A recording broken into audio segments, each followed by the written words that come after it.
So hello and welcome to Creative Minds. I am Abhi Shukla. So in our previous videos we have covered crop tool, brush tool and all the selection tools. ठीक? Okay. So in today's video we have to cover at least two tools so that we can move faster. Okay. So without any further delay, let's get started. So now move to our computer screen. Okay. So इस copy को हम कैसे करेंगे, तो basically clone नाम से ही आपको पता लग रहा होगा एक डुप्लीकेट. ओके. सो इसकी कॉपी ले लेता हूँ पहले मैं इमेज की.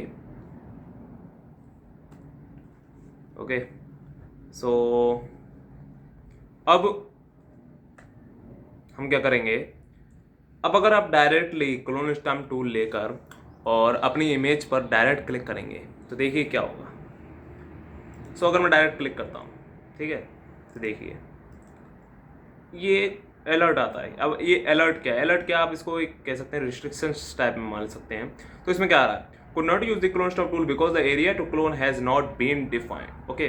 सो इसका मतलब क्या है, हमको पहले क्लोन स्टैम्प टूल को यूज़ करने से पहले, हम किसी भी चीज़ को क्लोनिंग करने से पहले हमको एक एरिया या सोर्स पॉइंट डिफाइन करना होगा. अब ये एरिया और सोर्स पॉइंट क्या है, मान लीजिए मेरे को खुद का डुप्लीकेट बनाना है दूसरी जगह पर, तो उससे पहले मेरे को खुद को जांचना पड़ेगा ना. उससे पहले मेरे को खुद को मैं खुद एक सोर्स पॉइंट बनूंगा उस जगह पर, तो मेरे को खुद को डिफाइन करना पड़ेगा. तो ऐसे ही इसमें हमको बाउल चाहिए, तो पहले बाउल के एरिया को डिफाइन करो. ठीक है, किस एरिया को आप क्लोन करना चाहते हो. ठीक है, तो उसके लिए हम क्या कर सकते हैं, इसमें देखिए इसमें आ रहा है यू कैन होल्ड और press alt button on your keyboard and just click on your mouse to define this source point. Okay. So let's try. अब हमें ये बाउल चाहिए, तो इस बाउल पर अपने कर्सर को लाएं, ऑल्ट बटन दबाएं, तो देखिए कर्सर का साइन चेंज हो गया. ठीक है. अब अगर मैं माउस से क्लिक करूंगा, एक बार जस्ट क्लिक कर दें, और उसके बाद देखो, अब जैसे ही मैं अपने माउस को मूव करूंगा, देखो मैंने कुछ दबा नहीं रखा है, मैंने कुछ की को होल्ड नहीं किया हुआ है.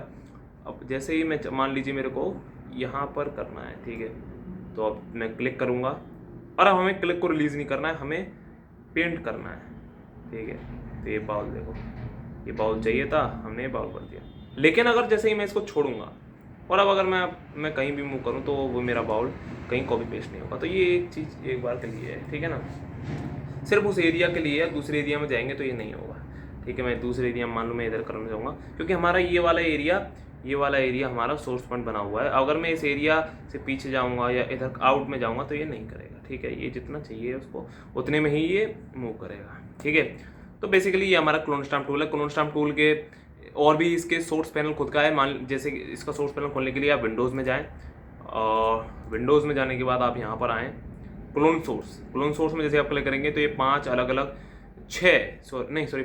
क्लोन स्टैम्प टूल्स आपको देखते हैं. अब ये क्लोन स्टैम्प 5 क्यों है, अलग अलग हम इसमें सोर्स को डिफाइन करके हम इसमें सेव कर सकते हैं, जिससे कि अगली बार जब हमें बार बार एक ही सोर्स को बार बार डिफाइन ना करना पड़े. ठीक है.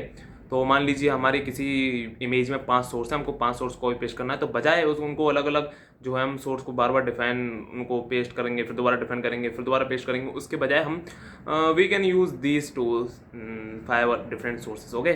सो in this way we can use our clone stamp tool and there you see I have स्पॉटलाइटेड.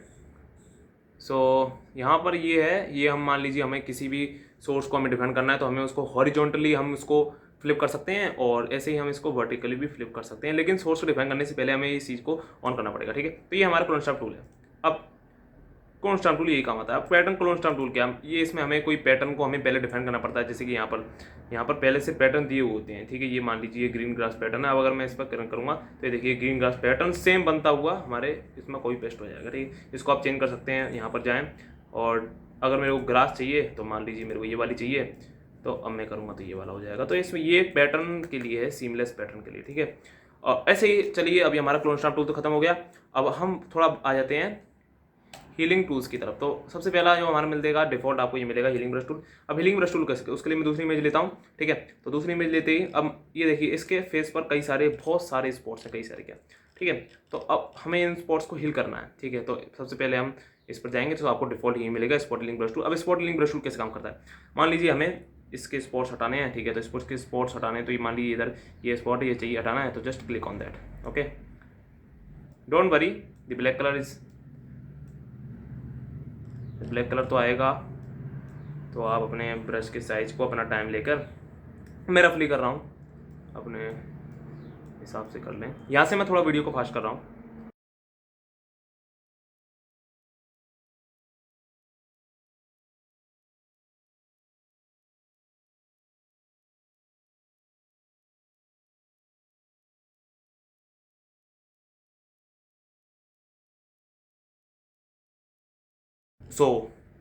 मैंने इतने काम किया, आप अपने हिसाब से टाइम लेकर अच्छी तरीके कर सकते हैं। तो हम इस तरीके से स्पॉट हीलिंग ब्रश टूल को यूज़ करते हैं, ठीक है। अब स्पॉट हीलिंग ब्रश टूल के अंदर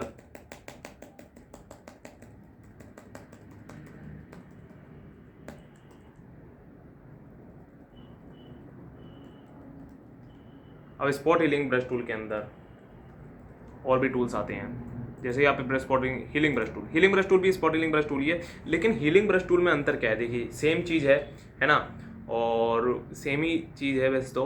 अब इसमें थोड़ा मैं अंतर बताता हूँ, मैं थोड़ा सा एक्सप्लेन करके बताऊँगा। इसमें क्या होता है कि जैसे हम अपने क्लोन स्टार्म टूल में सोर्स को डिफाइन करना पड़ता है, हमें इसमें भी सोर्स को डिफाइन करना पड़ेगा, फिर हम दूसरी जगह पर जहाँ पर स्पॉट है वहाँ पर अब करेंगे, तो दूसरे एरिया से सैंपल लेकर वहाँ को पेस्ट करेगा, ठीक है। तो बेसिकली ये ज़्यादा बेहतर है उसकी बजाय, क्योंकि इसमें हम अगर हमारे पास टाइम है किसी इमेज को एडिट करना अच्छे तरीके से, अगर हमारे पास टाइम है हम उसको टाइम दे सकते हैं, तो हमें हमेशा हीलिंग ब्रश टूल पर ही जाना चाहिए बजाय स्पॉट हीलिंग ब्रश टूल। क्योंकि स्पॉट हीलिंग ब्रश टूल कई बार काम भी कर देता है। मान लीजिए अभी ये हमने स्पॉट हीलिंग ब्रश टूल लिया, मेरे को यहाँ से चाहिए तो हम ऑल बटन दबाएंगे, सोर्स को डिफाइन करेंगे, अभी ये स्पॉट हटाना है तो जस्ट क्लिक ऑन दैट, ठीक है। ये देखिए मेरे को एक साइड में प्लस साइन दिख रहा होगा, वहाँ से ये कॉपी पेस्ट कर रहा है, ठीक है।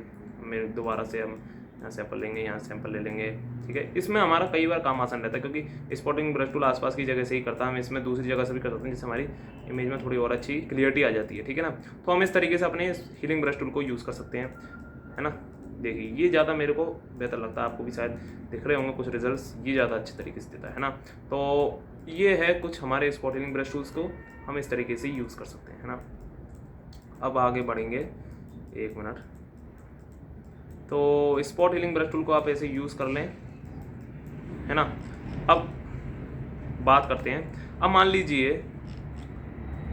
मेरे को इसके रिंकल्स हटाने हैं, ठीक है। तो क्या करूँगा, सोच लूँगा, अगर मैं जस्ट पेंट करता जाऊँगा, देखिए रिंकल्स तो हटे हैं, ठीक है, लेकिन ये इतना अच्छा नहीं लग रहा है ना, ये इतना अच्छा नहीं लग रहा। तो इसके लिए क्या करेंगे, उसके लिए हमारे पास एक और है, ये रिंकल्स के लिए आप इसको स्पॉट्स हटाने के लिए होते हैं patch tool. Patch tool basically patching के लिए, किसी हमें हमारे पैचेस को रिमूव करने के लिए काम आता है। मान लीजिए हमें रिंकल्स हटाने हैं, तो जस्ट एक सिलेक्शन बना लें रफ उस एरिया की, और उसको ऊपर क्लिक करके ड्रैग करके, जैसे जो एरिया साफ सुथरा है वहाँ पर जाकर ड्रैग करेंगे, देखिए ये रिंकल्स हमारे हो गए। अब देखिए कुछ फाइन लाइन्स हैं, इधर ये कुछ दिक्कतें कर देता है, इसको आप दोबारा सेलेक्ट कर और दोबारा से उस एरिया में छोड़ेंगे, तो ये सारी चीज़ों को रिमूव करके आपको दे देगा, ठीक है ना।